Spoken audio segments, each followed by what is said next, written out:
అందరికీ నమస్కారం అండి.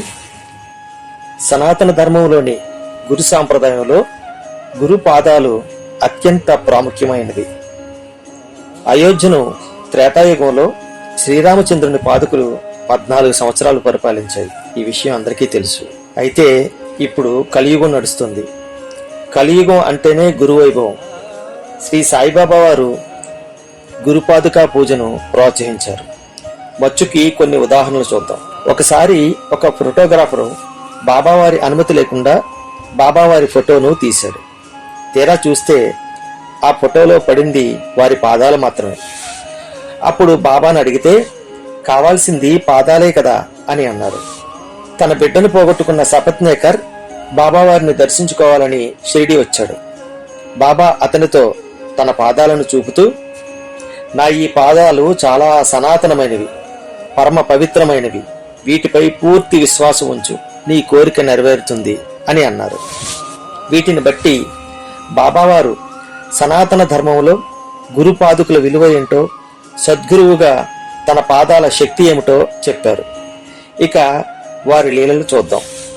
ఒకసారి మోరేశ్వర్ ప్రధాన్ భార్య చోటూబాయికి బాబా కల్లో కనిపించి ఇలా అన్నారు, చూడమ్మా, నేను నీకోసమే వచ్చాను, నా పాదాలకు పసుపు కుంకుమ పెట్టు.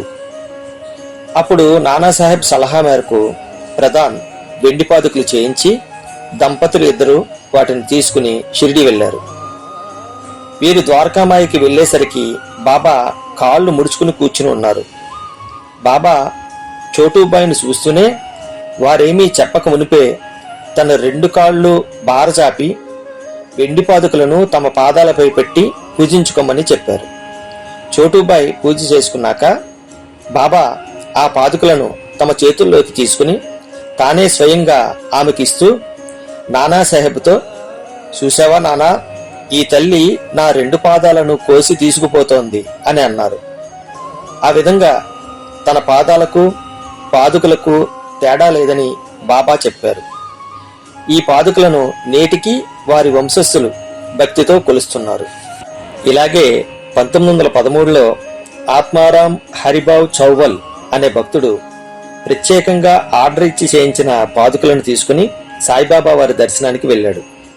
వాటిని బాబాకు చూపించగానే ఆయన వాటిని చూసి ఎంత అందంగా ఉన్నాయి అని అంటూ తన 2 బొటన వేళ్లను పాదుకులలో ఉంచి వాటిని అతనికి అందిస్తూ, వీటిని పూజాగదిలో పెట్టి పూజించుకో అని అన్నారు.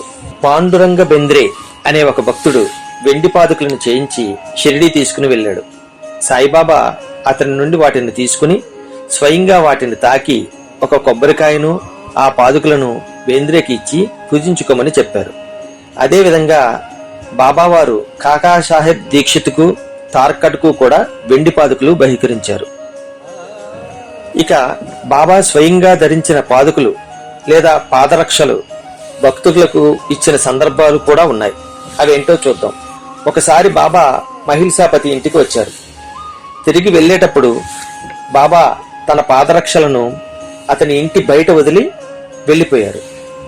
బాబా వాటిని మర్చిపోయారని తెలిసిన మహిల్సాపతి వాటిని తిరిగి ఇవ్వటానికి ద్వారకామాయికి పరుగులెత్తాడు. అప్పుడు బాబా, నా పాదుకులను ఉంచుకోవటం నీకు అంత భారమా అని అడిగారు. బాబా వారి ఉద్దేశం గ్రహించిన మహిల్సాపతి వాటిని భక్తితో స్వీకరించారు.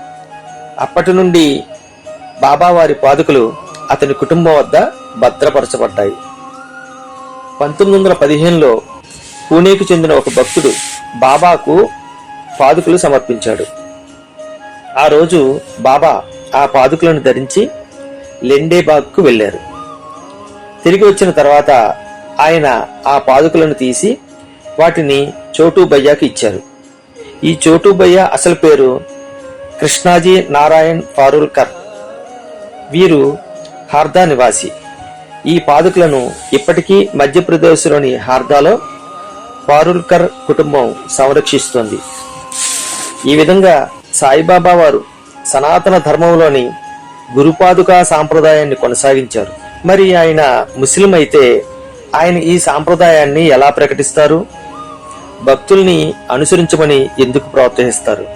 సనాతన ధర్మం అనేది అనాదిగా అనేక సాంప్రదాయాలను తనలో ఇముడ్చుకుంటూ వస్తున్న ఒక ప్రవాహం లాంటిదని ఇక్కడ గమనించాలి.